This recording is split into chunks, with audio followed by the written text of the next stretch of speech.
Hey guys, and welcome to my channel. In this video, I want to talk about some of the narcissist secret weapons or tactics, if you will, that they use to get former supplies or their exes to come back to them, and just manipulations that they use to continue the cycle of abuse if you don't see through them and if you do nothing to stop it. Okay, so hopefully this is helping a lot of people that may not have realized, and now you will. And then you may hear me say something on this like, you know what, that wasn't so secret to me, I already knew about that. Okay, everyone's at a different level of consciousness, but these are just like non-obvious things that the narcissist is doing, to feel like or regain or recapture the upper hand or feel like they're in control again or to maintain control. We all know about the love bomb. Okay, so that's not a secret weapon. It is to someone who doesn't know about narcissistic abuse. All right. So let's talk about some of the secret weapons and tactics. The first one I call bait and switch. All right, so this one is when perhaps the narcissist has discarded you or you have discarded the narcissist, and the narcissist comes crawling back. Now, most of the time,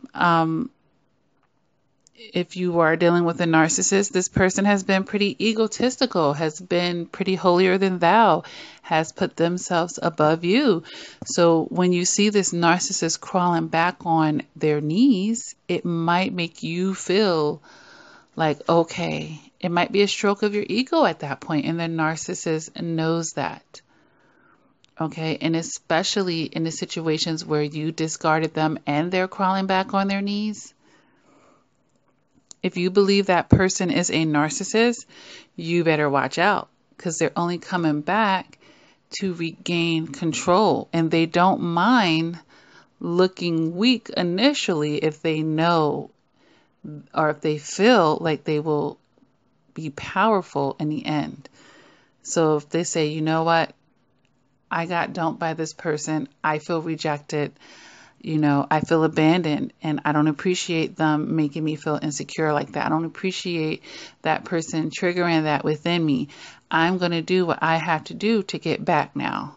So if I have to pretend, if I have to crawl and beg and give them some fake apologies, restart a love bond with them, try to act like I was the wrong one and I know I wasn't, this is what the narcissist is thinking, because they don't,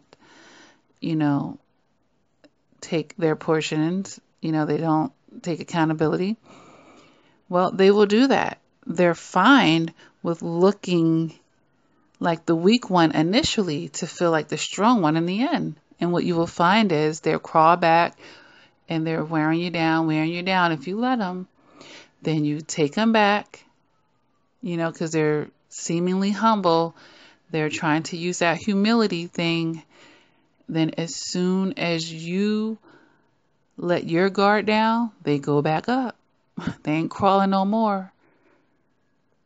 And before you know it, they've now discarded you, and now they feel like they can walk away from the situation feeling powerful because they are the one who did the discard, or they're the one who have gotten to you yet again. So please be very careful about the switch and bait if you are currently no contact with the narcissist. And they will be, sometimes they will humble themselves in the short term so they can feel like a giant in the long term, and not even the long term, like quickly after. It's the second you let your guard down, the second you've fallen for their crawl, and the second that you've let them back in, bam, it says devalue and discard. And that hurts. And they set you up for that. Because you feel like, oh, they're finally being humble. Oh, wow, they're saying this, they're saying that. They haven't shown you much, They're acting like it in the moment, but it hasn't been that much time. All right, so please be very careful with that switch and bait, and they will humble themselves, like I said, to set you up so that they will get you back in and get your feelings caught up again. And just when they feel like you've fallen for it, bam, discard and devalue and discard. Okay. So that's number one, switching bait, crawling back, humility. All right. Number two, I have reverse psychology. Reverse psychology. And this works so many times because I've talked to a lot of survivors, guys. And what would this look like? Reverse psychology is exactly what it is. That would be instances where they are minimizing the damage that they've done, the wrong that they've done, the offenses that they've caused. Reverse psychology is when someone is playing on your emotions and particularly and typically playing on your empathy. Reverse psychology could be utilized in social media displays where they are living their best life now without you, and you're brokenhearted and left behind, right?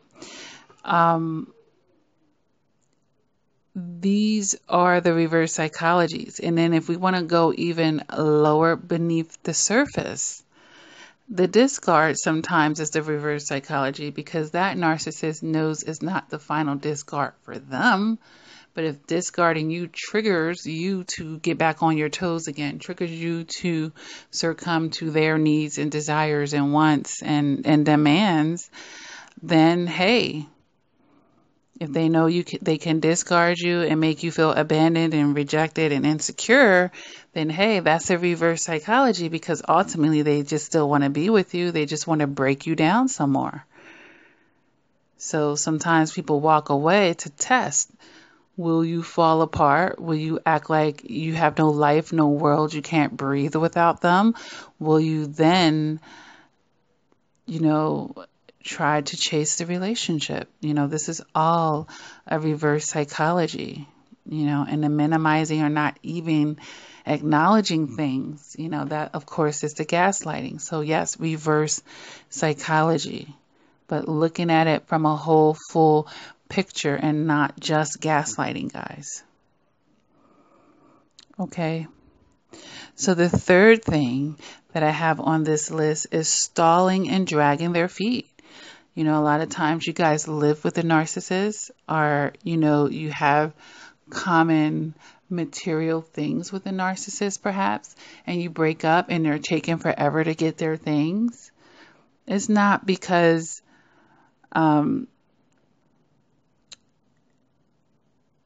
they don't want it per se even. It's because they want you to cool down. They don't really want to close the chapter with you. They know if that's the only thing that's holding you guys together, they still want to be a part of your life, or they want you to come back and be the supply eventually when you're not so upset with them. They want to give it time, so they might stall to come pick up their belongings. All the while, they're hoping that you're simmer down. They're hoping that you're going to miss them. They're hoping that they're able to start love bombing you maybe. Whatever they have to do to get you back, Stalling could also be them being indifferent towards you, are showing a lack of interest, are making you or the things involved with you guys unimportant. Of course, this can trigger insecurities in people who place that responsibility and give that right and control towards other people's and their projections and their treatments of you. Okay? So they might act like they don't care. They might act like they're indifferent.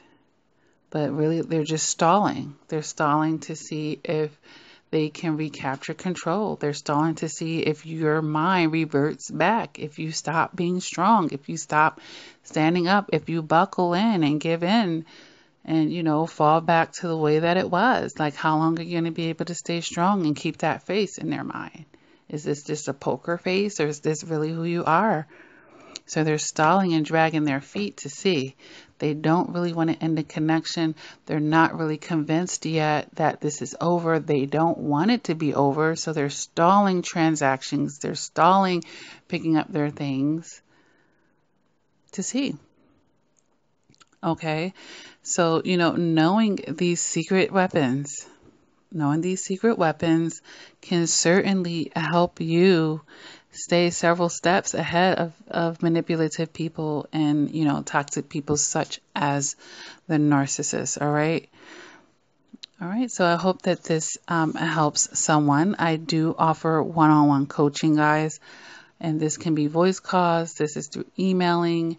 I do FaceTimes and Skypes and just, regular voice calls.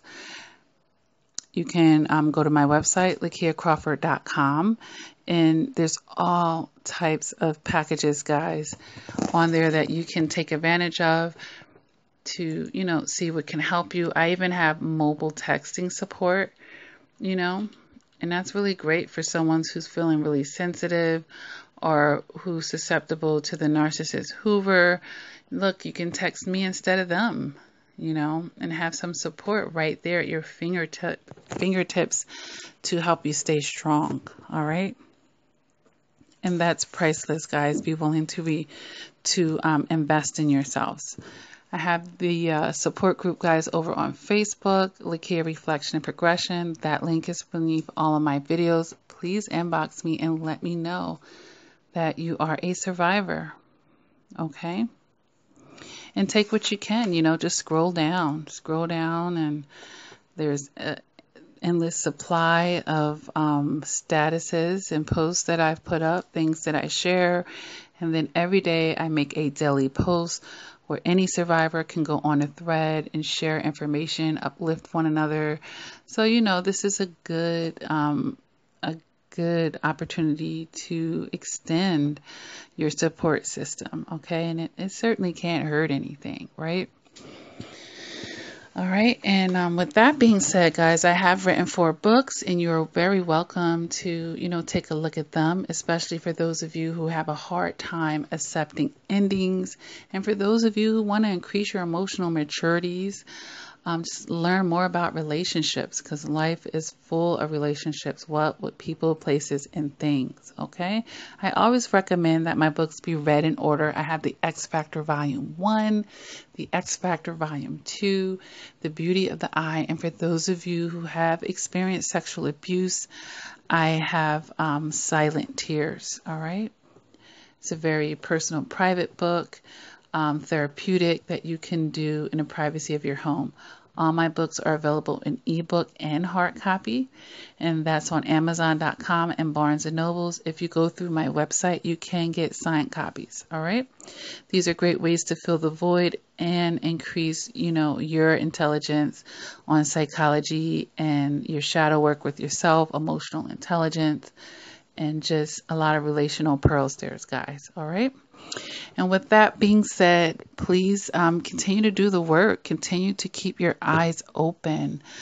Nobody knows everything, so be a lifelong learner. There's lots of information and things here in this world to help you be a better person. Your life is not over, okay, because of one toxic relationship, because of many toxic relationships. If you're here today, the universe certainly isn't finished with you, all right? So keep striving, guys, and everything you will see the progression, and you will be rewarded for your efforts. All right. So until next time, guys, please take care.